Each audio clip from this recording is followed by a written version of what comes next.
Well, now that the season is out of the way, it is all about the summer transfers and the big rebuild / the Purge in this episode. But first up, we need to cobble enough money together to be able to overhaul this squad and challenge for the top 6 next season.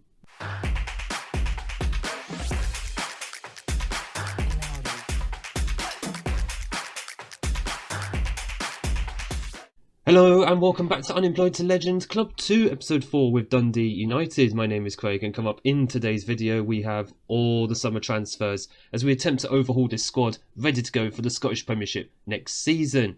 Now before we get to that, of course, we've got the season review, or rather for us the second half of the season review, because we only just arrived at the beginning of the calendar year. So of the new arrivals, I don't think all of them are going to be ours. Certainly not Jordan Smith, who didn't even play for us, but the likes of Fabio Mane, who apparently the board are very annoyed with the decision to sign him on loan. Wages are fine, but the fee is terrible value for money. I don't know, I think there's something about Fabio Mane. As much as he didn't show it in many of the games, I think there is something about him that makes me want to bring him back on loan for next season. He's only 18 and he's good enough for the Scottish Premiership already, so we'll see about bringing him back on loan. Johnny Kenny, the board are very happy about him coming in, and to be fair, 10 goals in 10 appearances, 2 assists as well. He is someone that I want to bring back from Celtic, regardless of if it's on loan or on permanent transfer. Most likely it's going to have to be permanent transfer because Celtic want him to play in a different environment. Not the Scottish Premiership, which makes sense for him, but a different environment. But regardless, very happy with both of those signings. Even if they were on loan, I think they've been very impactful for us the second half of this season. As you can see, we finished 7th in the Premiership, 60 points, which would have actually been good enough for 4th and the Europa Conference League qualifiers. But obviously because of the league split, we couldn't overtake anyone in the last 5 games. So the board wanted us to remain in the Cinch Premiership, job done. Scottish Cup, we got knocked out in the 5th round, which the board are disappointed with, that we only reached the 5th round, but they understand we had a difficult draw. Fine. Premier Sports Cup we didn't even do. That was the beginning of the season. Finances wise, everything is up apparently. That's because the club got promoted from the Scottish Championship. So being in the Premiership, obviously more money. Competition prize money is up a lot. Most of that actually is finishing 7th in the league. Match day, corporate hospitality, broadcast and sponsorship all up. Hopefully that will continue going into next season. We are also still 2.5-star club reputation. And for a nice change of pace, the merchandise was actually worth something. 121,000 sold. And that's the best player who was sold on the back of a shirt was Neville. Paul Neville, best player in the club, naturally. And then it was Stewart, Middleton, Wintle and Glass. Middleton will not be with us beyond the end of this month. More on that in a moment, as one of the players who will be leaving us. So the best 11 for Dundee United this season was Vickers in goal. Makes sense, he played the entire season. Cunningham, O'Connor, Morrison and Freeman as the back 4. Middleton, Wintle and O'Donnell in midfield with Neville on the right wing. Glass and Stewart up front. So of course, Johnny Kenny I would have put in place of Glass, but he was only here for I think the last 17, 18 games of the season, so it kind of makes sense. Ross Stewart, I agree with. Declan Glass, no, I'll just opt him out for Johnny Kenny. So that was the season review, and just having a look at the supporter profile as well, we apparently lost viewers on social media. I don't know why. Apparently the supporters' influence on the board is very high. At Swansea, I think it was medium, so the board weren't going to pay as much attention. We've got more core supporters in at 36%, and we've lost more fair weather, so like your people who will literally go to the game if it's fairly nice weather. I'm guessing that's what it means. Oh, right. Oh, fair weather supporters are especially impatient for success. What success are you expecting at Dundee United, quite frankly? Club vision, what are the board asking for next season? Develop players using the club's youth system. Yes, we've had a new youth intake. We'll come to that in just a moment as well. Once we've gone through potential transfers. Make the most of set pieces. They're satisfied with that, so that's fine. Work within wage budget, good of club's reputation. That's on the board. It's the normal stuff. Finish in mid-table in the Cinch Premiership is what they want for next season. And then in 2 seasons' time, they want a top half finish. Well, next season, I'm aiming for a top half finish. So I can get on board with this. It's something that they want to push forward with, and in 5 years they want to qualify for the Europa Conference League. Alright, so this board, they have a bit of ambition. They don't want to be just sitting in mid-table forever. Squad dynamics, I never actually showed this before, did I? Cunningham is our... I can't even click on it there. We'll just go in here.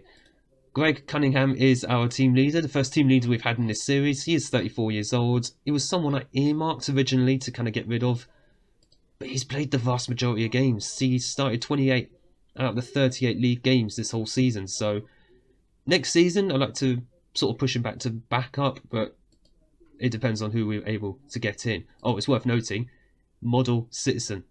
That's the sort of personality you want from a team leader, so good reason to keep Cunningham around. He is contracted for next season. Also, we've received 81k for buying out a clause in a player. Who's this guy? Who went to Southampton, I'm going to guess a while ago. Yeah, a couple of seasons ago. He's never played for them. In fact, are there any other clauses? Oh, there's quite a few clauses. Let's have a quick look. I think it's all the... Oh, there's one more. So this is Harry... I forgot Harry Suter even played for Dundee United. If you choose to sell the clause, you'll receive 1.18k, a million. We are going to be selling that. Just before I do, just to show you what the transfer budget was. We got it at the end of the last episode. It was it was just under 1.1 million pounds. Obviously, with the clause that I already put through, it's now 1.14 million pounds. But with this, where is it? We're going to be selling that. We are going to get as much money as possible from that. Oh yes, 2.3 million pounds. So that's a little bit better. We can do something with that. Of course, as well, wage budget. At the moment, we have about 5,000 spare, but with the committed spending for next season, because players will be leaving, we're going to have about 15k for wages. So not bad. We're going to have 15k for wages, 2.3 million to spend. So what is the plan for the summer? Well, first up, we need to identify some players, those who are not already leaving, that is, who we might be able to sell on, but also try and keep the ones that we actually want to keep in the club. Someone like a Paul Neville. He's 22 years old, easily the best player in the club. How long is his contract? 2028. But he has a minimum fee release clause. Clubs in a continental competition. 10.75. What's his actual worth?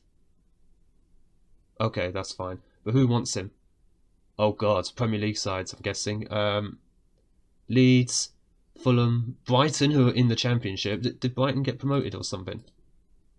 Yeah, they did. So they're a Premiership side, technically. And Rangers. Rangers can get lost. We do not want to sell him to Rangers. Lewis O'Donnell, we've earmarked already that we want to keep him, but we know he has a minimum fee release clause for clubs in Europe. £5.25 million, quite honestly. Yeah, that's 15 million that we could get for both these players, but I don't want to lose them because that's quite the calibre of player that we're going to be losing. Ross Stewart, does he have one? He only has a relegation release clause of 1 million. Blimey. How much should we buy him for? We're going for a free. Now, he is worth a bit of money, but at the same time, these three players we want to actually keep. But other than that, I think a lot of the rest of the squad is kind of up for sale. Someone like Kai Fotheringham is already on his way out. So let's just have a look at this. Who's on their way out? Jordan Smith, Fabian Mane, Johnny Kenya, all on loan. They'll be gone at the end of this month. In fact, Jordan Smith, I'm looking forward for him to go back because for some reason they paid 4.3k a week on his wages. What was the point? The man, I think, played maybe once. He played once and he came on as a substitute. That's hilarious. So he's going to be gone. And then it'll be the likes of Kai Fotheringham, Tony Watts, Glenn Middleton and Cole De Silva who will be leaving. Glenn Middleton, I already said in the last episode, despite him playing regularly, he's a problem to the morale of this club. He is on his way out. So a good chunk of wages will be gone at the end of this month. Looking forward to that because then we can put that to good use for new transfers. So I'm going to go away. I'm going to go and try and sort out my shortlist and sort out what players we actually want to bring in. So once we start getting players in, we will be back and hopefully I'll be able to introduce a few new faces to you. Before I move on, I did forget to show you the development centre. So There's not too many first team candidates at the moment, and everyone who is, apart from Miller Thompson, who I think is out of contract. Yeah, he's out of contract at the end of this month, so that's another £400 we're going to be saving. Lovely. But other than that, everybody else in the under 18s, there's quite a few 4.5 or 5-star potential players, but they're still like younger than 18 years old, apart from David White, who has been promoted to the senior squads. Yeah, he has. So he'll be a backup for us next season unless he goes on loan. But other than that, everybody else is just going to be developing in the development centre. Just leave them down there so they can train up. And then we'll see how they are when they get to like 17, 18 years old. So for now, just about trying to bring in new players to the club and just see how the current youngsters who are currently here develop. Because if anybody does develop nicely and becomes a pretty good player, such as Alexander Davidson, physically he looks good. He's on loan at Arbroath in the Championship. How well has he done there? He hasn't done too badly for a midfielder or attacking midfielder.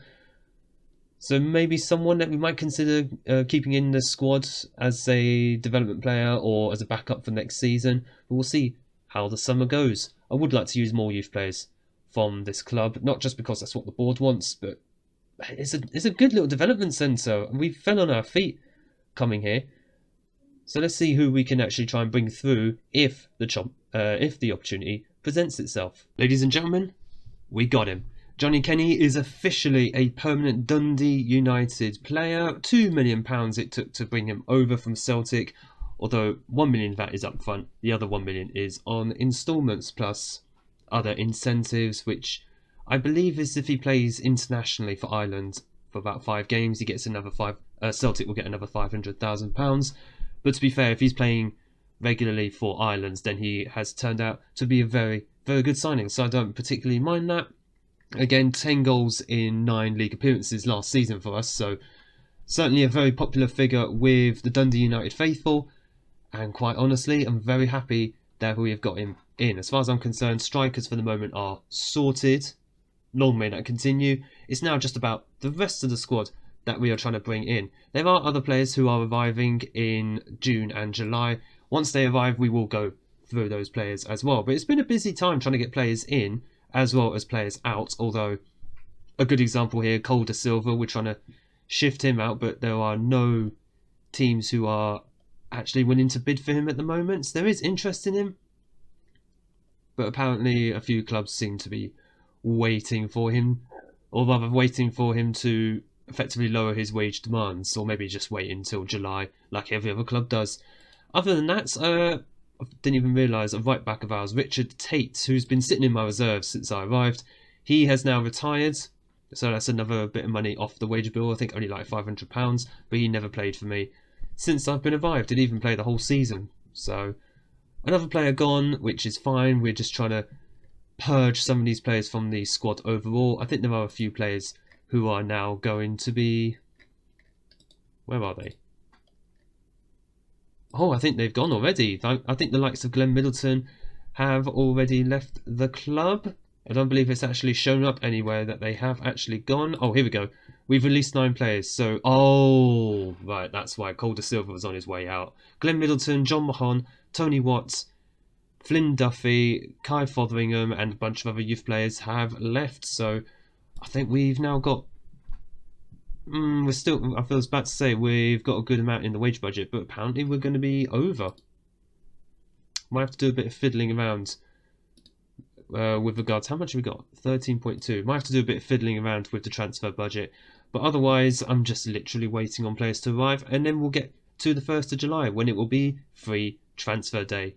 In the meantime, I'm going to try and shift out a bunch of other players. Well then, the rebuild is fully underway with 4 new signings arriving. Now that we're almost in the middle of June, I'm just going to go through each of them. Niall Rogerson, 19-year-old midfielder who we brought in on a free from Rangers. He was just being released. I saw his physicals are quite good. And even though he's like a standard League One player for Scotland, he's someone who could... Actually, wait. No, he's only 3-star potential. Oh, my scout's messed up. He was originally showing us 4.5 star potential, but never mind, we might be able to make a little bit of money out of him. Even though I've just seen he's now 28k he's worth. This one may be a bit of a flop, but we'll see how he does anyway. Central midfielder, we do need them in. Physically, he's actually half decent and he can still develop, so we'll see how it goes. But another midfielder who we did get in on a free as well, George Thomason, who I believe I talked about in January, that we had got in for this summer. 24-year-old central midfielder from Celtic, who he's just been released from. He's played in the Premiership before, but he was a bit part player for Celtic. But at 3-star current ability, 3.5-star potential, he'll be a good little backup, I think, in central midfield. So not too worried about him. Mentally, he looks good. He'll be playing as a central midfield role as well. Stamina, good. Physicals is okay. His first touch and passing, more than acceptable. Happy with that for a signing. We'll sort out all the training in a moment as well. Another signing, a 3.5-star current ability signing. Darnell Johnson from Fleetwood, I believe we bought him, paying his £325,000 release fee because Fleetwood got relegated from the Championship. But this is a guy who I've had in Unemployed to Legend before. Anybody who watched in FM21 might remember him from the Wigan Athletic days. So I'm very, very happy to be reunited with Darnell Johnson, Jamaican international. He's older at this point, but at 26 years old, in his prime years, he is more than good enough. Also, he's worth more than we paid for him. So even if we do sell him on, we should be looking to make a nice little bit of profit for him.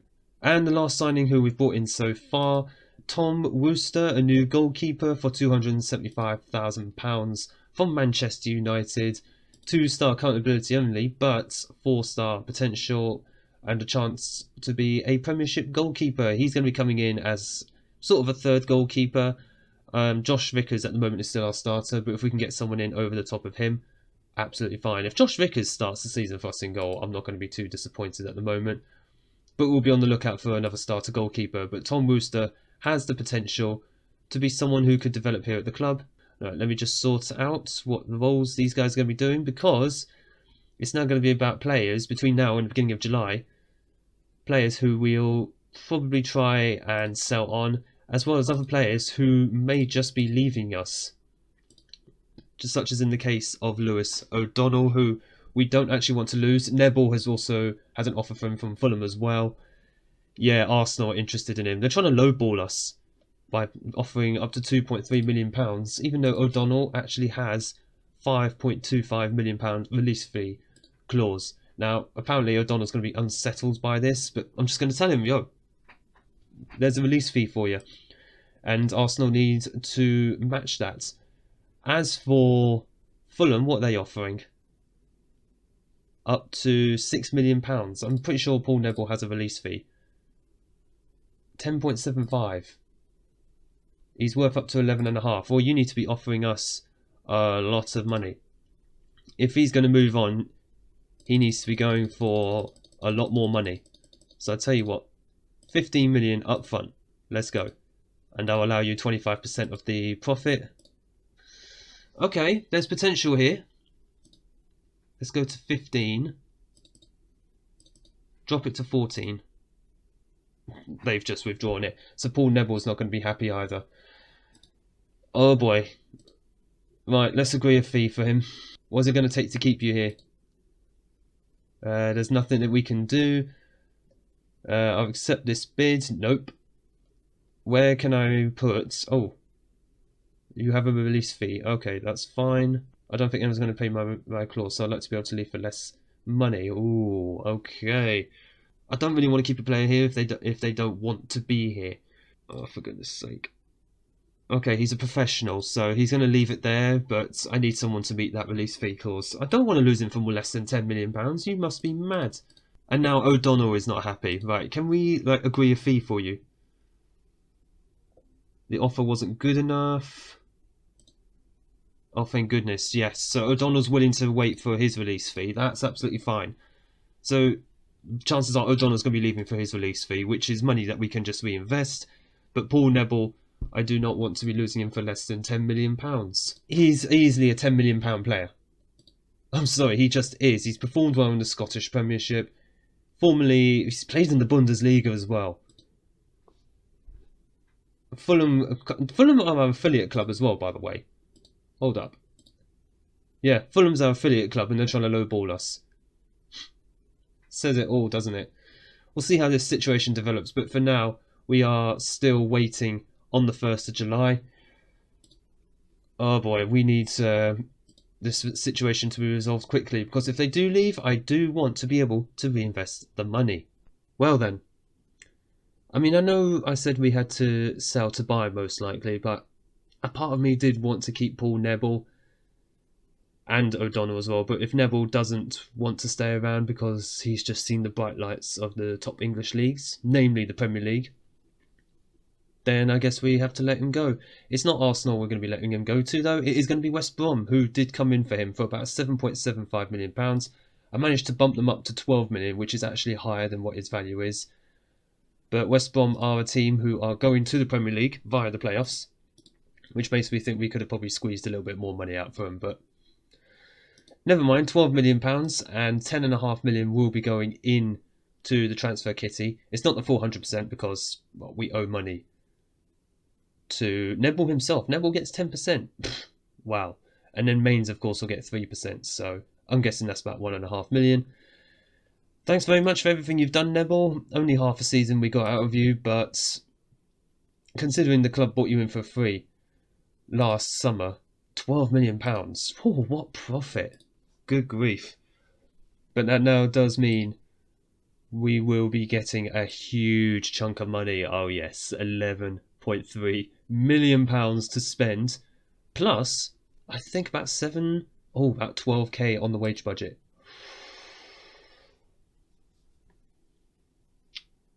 That sale may just have funded the rebuild that we need to do. Although saying that, how many players have we brought in so far? 1, 2, 3, 4, 5. We've brought in 5 players so far, but what that does mean, potentially we could get Fabio Mane. Let's have a quick look. Has he got a release clause? 1.6 million. I think he's worth more than that as well. £1.6 million. Let's go. Yes, meets the minimum fee release clause. Hopefully that will get us Fabio Mane in the door. Another central midfielder, which we do need, regardless of if O'Donnell leaves or not. But now we're going to have to try and get ourselves another right winger. Signings need to be made. Oi, oi, oi, it is a frustration trying to do a rebuild here at Dundee United. As much as we've brought in some players, it's just been frustration in trying to find players who are not only cheap enough, but who actually want to come to us without asking for stupid wages. So, we'll go from the top. Last time I left you, we had just sold Paul, Neville. So we've been going about trying to spend some of that money. First up, Fabio Mane, the man I actually earmarked back in, well, at the end of the season that we wanted to bring back after his loan spell. He is in permanently. £1.6 million release clause. Nicely met. Job done, and he is in. He can cover anywhere in the midfield, as we've seen before. Very happy to have got him back. As much as he didn't massively impress in his loan spell, I think there is something about him, especially with that 4.5-star potential. So hopefully we can develop him over the course of the next season or two. For the other signings, we have managed to find a replacement for the right wing. Kwame Poku, the Ghanaian international, 23-year-old, 3.5-star current ability, 4-star potential. He's come in for £2.6 million from Peterborough. So he's well used to being a starter in the likes of League One or the Championship. Hopefully he's someone who will be very, very good for us on the right-hand side. He has some big shoes to fill in now that Neville has left. He's a good player with potential to be a leading player in the Scottish Premiership. Fairly pacey, good physicals overall, and he's got some good flair on him. I think he'll be fine against the vast majority of Scottish Premiership defences. Robbie Conde is in as a central defender, 28-year-old Englishman, 2.5-star current ability. He is literally a French player, I think. Or is he a squad? For goodness sake, why did I agree? Okay, this is back in January, that's why. So back in January, can we swap him? Okay, he's just going to be a squad player now. So we arranged this transfer back in January, so we've just been waiting to get him in from Barnsley. He's now arrived. He'll be a useful little backup. He's good enough for what we need him for. He's not a main starter, certainly not at the moment. And someone who we brought in at left back as a bit of a development player, 21-year-old Irish left-back Alex Murphy. He has come in from Dundalk. No, wait, no, he was on loan at Dundalk. He's coming from Newcastle United for £400,000. Loan spells in Ireland. For an Irishman, that's fair enough. He is currently a Premiership standard player, 2.5-star current ability, 4-star potential. He's the third left-back and someone who I'm happy just to have, as he can be in like a cup game or something. He'll just develop on the left-hand side there. Considering Greg Cunningham is my main left-back, he's 34 years old. We need someone who's going to eventually step in. If it's not going to be Lewis Strapp, who is the current #1 backup in the squad. Other than that, we've just been trying to get rid of quite a few players. Even though it's only on loan currently at the moment. Yep, just behind my head. Because all these guys, Matty Cudjoe, and so there's quite a few others actually who are now currently in the reserve squad. Rory McLeod. How do you actually say his name? Rory McLeod. That's it. Rory McLeod has gone on loan. He's a 19-year-old striker who I'd like to see him develop a little bit. He's got a bit of potential about him, but we've got enough strikers, I think, in the squad who will fill in while he goes out and hopefully bags a bunch of goals for Inverness. Are they in the Premiership? No, they're in the Championship. I forgot. They got relegated. But otherwise, we have a bunch of players in the reserves who I can't get rid of. Jacob Comerford. Who else? Archie Meekerson. I'm struggling to say some of these names today. But there's a few here. Darren Watson is another one. Mainly those who are about 20 years old or above. Sadat Anaku. Jordan Moore-Taylor. We need to get rid of these guys. But for some reason, nobody wants them because their wage demands are too high, apparently. So for the rest of the summer, it's just about getting rid of these guys, as well as getting in probably another left midfielder who we've made an offer for, Mikey Johnston. If he comes in, then I'll show him after he's arrived. But I'm also looking out for another goalkeeper, someone who could supplant Josh Vickers as the #1 goalkeeper. And we're also now looking for another right back because that looks horrendous. We've lost 2 of our 3 right backs before the start of the season. Darnell Johnson is the main starter and he's out for 2 to 3 months. Oh my god, I've just noticed this. He's currently out with torn ankle ligaments, but he actually has a history. Oh my god. 1, 2, 3, 4, 5. This is his 6th injury of torn ankle ligaments. So he's missed 4 months. 2 months, 4 months, 2 months, 3 months. He's out for 2 to 3 months this time. Wow, I need to look at a player's medical history a lot more. Taylor Gardner-Hickman, he is out for 3 to 10 days. He'll be back before the start of the season. That's fine. So it's all on poor old Kieran Freeman. I say he's old. He's 25 years old. Hickman is 23. We just need another right back in. Someone preferably who's very, very young. Because I think we have a couple of right backs in the youth squad, but they're still like 17. Although to be fair, if we don't get another one in, then I will probably just promote one of those and say, yeah, we're developing youth now. Screw it. But it is just a frustration trying to find players who will actually improve the squads, who we can actually get in without breaking the bank. Yes, I know we still have £7.2 million and roughly £10,000 in the wage budget.